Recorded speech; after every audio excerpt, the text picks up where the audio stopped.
roasted fresh daily in Batavia, Illinois. Now, from the Signature Bank Studios. This is Chicago's Morning Answer with Dan Proft and Amy Jacobson on AM 560. The Answer.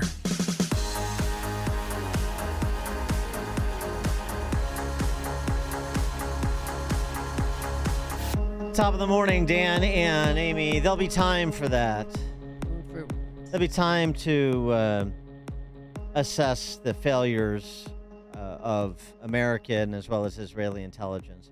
And I get that. We talked to Jonathan Tobin from Jewish News Syndicate earlier in the show talking about, after this, there's going to be a political reckoning. There'll be a commission to understand how Israel and the Western world could have been blindsided by Hamas. I get that sort of comprehensive review.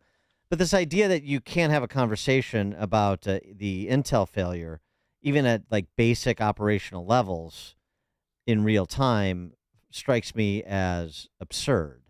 Because what you're doing now is what? Still gathering intelligence to inform strategic military and humanitarian decisions you're going to make, right? So if there's a problem with the intelligence structure or personnel such that you were blindsided by the Hamas attack, then maybe the intel you're getting from said sources needs to be scrubbed a little bit cleaner. Maybe there's somebody was asleep at the wheel. Well, maybe it's somebody. Maybe it's I don't know what it is. Inside. But the idea that you just get waved off, like John Kirby waved off Jackie Heinrich yesterday. No, I don't think so. And I wish he would have pressed him on that in the direction that I just described.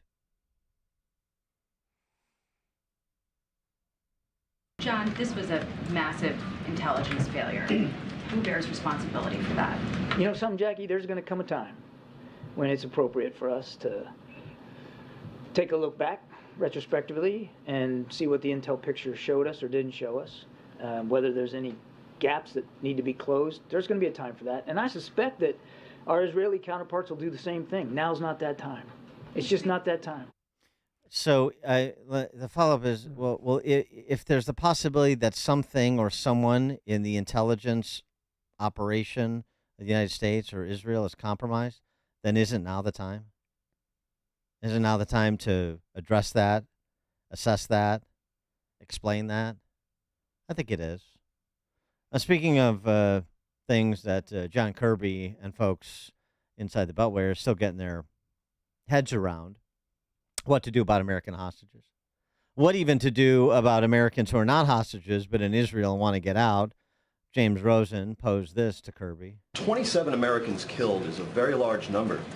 That is larger than the number of Americans who were killed by terrorists during our withdrawal from Afghanistan, larger than the number of Americans killed at the USS Cole, larger than the number of Americans killed at Benghazi or beheaded by ISIS.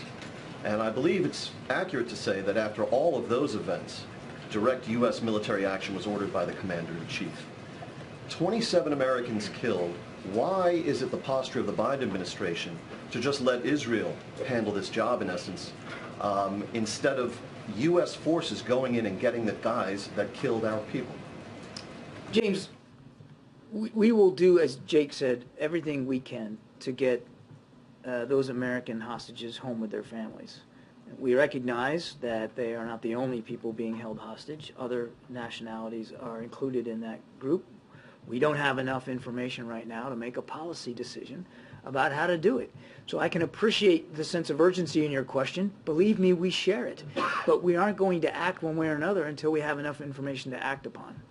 And when are you going to get that information, and what's holding that up, and what questions do you still have? And by the way, why is Floyd Mayweather's private plane dropping supplies in Israel before you're getting around to chartering jets to get Americans not being held hostage who want out of Israel, days after one veteran of the 82nd Airborne and now member of Congress from Florida, Corey Mills, escorted 77 people out of Israel, 77 Americans out of Israel back Where's to Oprah? our country. And The Rock. Where is everybody with all their private planes and money? I'm so confused. Bret Baier joins us now to help alleviate this confusion. Bret's the host of Fox News Special Report, best-selling author of the just released, To Rescue the Constitution, George Washington and the Fragile American Experiment. And Bret's in town tomorrow. Yay. He is intrepidly going up to Evanston, 5:30 to 6:30 p.m. tomorrow at Northwestern University Pick Stager Concert Hall, part of the Chicago Humanities Festival. For more information on that event, chicagohumanities.org, chicagohumanities.org. Bret Baier at Pick Stager on the campus of Northwestern tomorrow at 5:30. Bret, thanks for being with us. Appreciate it. You bet. Good morning. Morning. So, what about, I get fog of war and there's things that you don't want to tell us and there's decisions you're still in the process of making. But, from taking 4 days to make a statement that had any moral clarity, talking about President Biden, to the answers we've gotten in the subsequent days from John Kirby on these existential matters of life and death, I'm just left a little unsatisfied. Well, I think there are a lot of people like that, like you. I think that, you can go to a lot of different things they've talked about. You can go to the $6 billion from the hostage transfer that they finally froze yesterday. But even after it was frozen and the Deputy Treasury Secretary was up on Capitol Hill talking to House Democrats about it, the administration still wasn't ready to get there publicly. And finally did, but not in front of the camera. So, yes, you talk about intelligence. You should be able to talk and walk and chew gum because you're in the middle of figuring out how you're going to get through this viper's nest of Gaza to eradicate Hamas. So that is major intelligence that you have to really deal with. And if there are however many Americans being held hostage when they trot them out, in front of the cameras. I think James Rosen's question is right on. Are we going to just sit by and let the Israelis do this operation? I'm not sure. Well, we have 14 on it. The other thing with Kirby, because I just want to focus on Kirby, they're saying things that are implausible, and that does not inspire confidence. You had this exchange with Kirby earlier in the week, where you had to explain to him how money is fungible, and he's giving you these answers like, "Oh, that money is going to be used to provide for social service agencies and to provide the support for the people of Iran," and so. In totalitarian societies, there is no such thing as private social service agencies. There's no such thing as private enterprise. Who are you kidding? So these answers are just not credible. It sounds like a lot of cover our backsides, the Iran nuclear deal, the $6 billion that you query Kirby about, and then everything we're getting subsequent to that. Yeah, listen, it's not about the $6 billion and the humanitarian, fund and the fact that not a dollar came from it. Okay, set that all aside. Let's just look at U.S. policy toward Iran and whether you've enforced the sanctions that are on the books. They didn't take the sanctions off, but they didn't enforce them. And the sale of Iranian oil to China alone is getting them north of $30 billion a year. So, that money is sloshing around. And Israel, the Israeli ambassador to the United Nations, said that 93% of the funding for Hamas and Hezbollah comes directly from Iran. And what are we going to do with Iran? Lindsey Graham obviously wants to go to war because he always wants to go to war. Yeah, he does. And, it does seem misplaced every time he talks like that about a religious war or however he's characterizing it. But no one wants to go to war with Iran. However, they want to put the boot on the neck of Iran. And if you look a few years ago, you have to give credit to the Trump administration. They were squeezing them as far as financially, and that financial squeeze has been lifted. Turning to matters domestic and Republican. So the race to replace Kevin McCarthy, House Speaker, is. Are we down to Jim Jordan or bust, or where do things stand?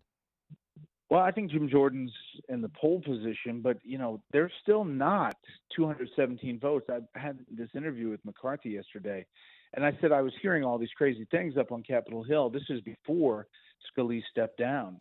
Among them, Jesus of Nazareth could not get 217 votes in this caucus, and what lies ahead is going to be bumpy unless you get some pocket of Democrats, and there are 32 problem solver Democrats and 32 problem solver caucus Republicans.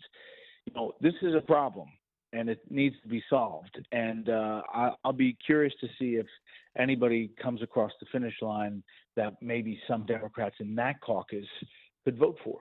Well, what about Kevin McCarthy? I mean, he's been on what? You pointed this out yesterday, too, on Special Report. He's been on 5-6 times since the war broke out, and he's been very effective. He's been a good leader. Well, he has very close ties to Israel. He spoke at the Knesset in May. He's still in contact with a lot of Israeli officials. So, yeah, he has real gravitas when it comes to this issue. He just doesn't have the votes so far inside the caucus because of those 8 who voted against him. They seem more hardened against McCarthy than they were at the beginning. And I'm not saying that he couldn't coalesce it's possible. Anything is possible right now. I wouldn't be surprised if somebody on the outside comes in and becomes speaker, because what the Republicans don't want is Democrats to suddenly have a power-sharing deal where, it neuters the ability to subpoena, the ability to all kinds of things for Republicans. Well, what is holding up Jim Jordan? I don't know. I mean, the caucus is split. I think he's going to make a go at it. How many times he goes to try to get 217, we'll see. I think,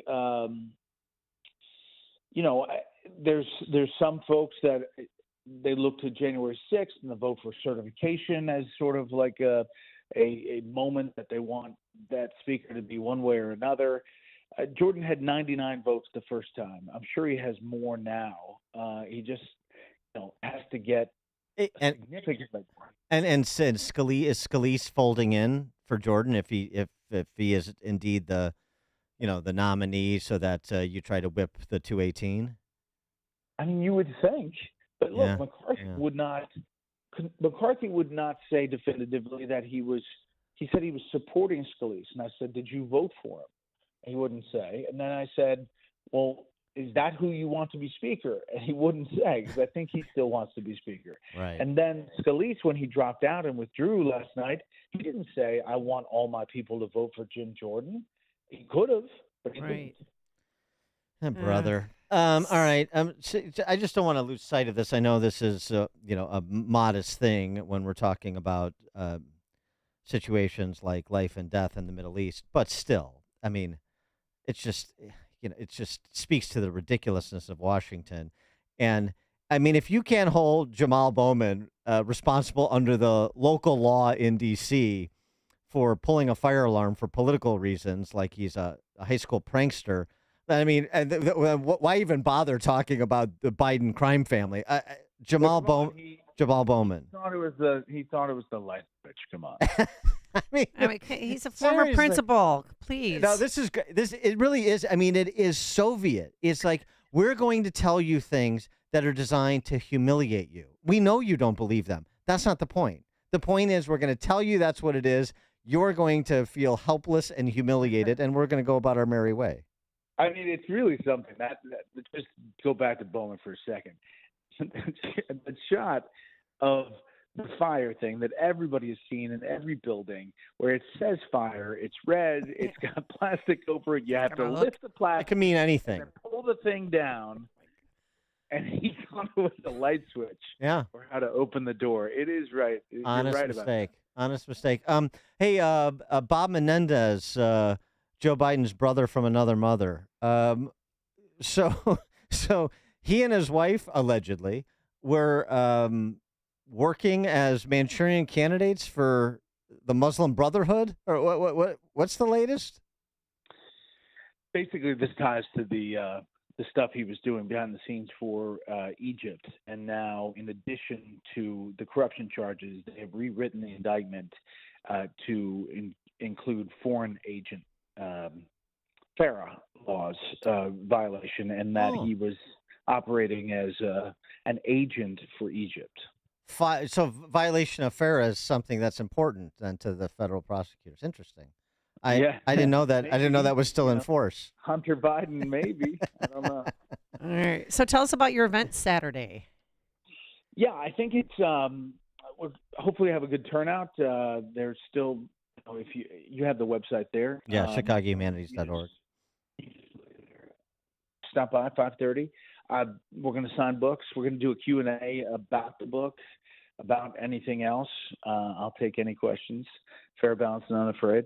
Are you going to do it? Do you have any prepared? Do you have a song or a little bit you're going to do? Or some a skit? No, there's going to be a little Q&A that they're going to run about the book. But listen, I think you guys have been nice to me to have me on for all these years. But every book we've talked about, and this is number 5 on the presidential book series, and I actually think it might be the best because it goes back to our founding, and you know how I look at that kind of small moment in history that may be overlooked, and how a leader gets there. This is really the time after the Revolutionary War when the country's fallen apart, and we are really at each other. And some people really want to go back to British rule. They say, forget it. It's not worth it. That's when the Constitutional Convention starts in the summer of 1787. That's when George Washington tapped again to lead that. And he manages to get all this dissenting voices together to hammer out a document that becomes our U.S. Constitution, get it ratified, and he's tapped again to be the first American president. And nobody, is putting a note in a desk for him, telling him how to do it. There's nobody passing him a torch.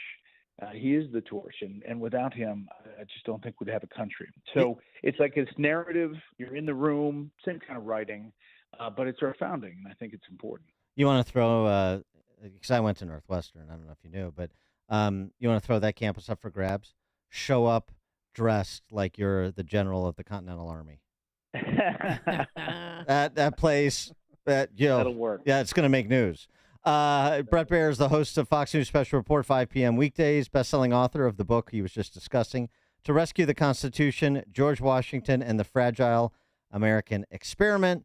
Again, he's in town tomorrow, 5:30 to 6:30 on the campus of Northwestern, Pick Stager Concert Hall. ChicagoHumanities.org is where you get tickets. Bret, thanks as always. Have fun tomorrow. I'll stay as long as I can sign books and chat with whoever, so we'll see what we can do.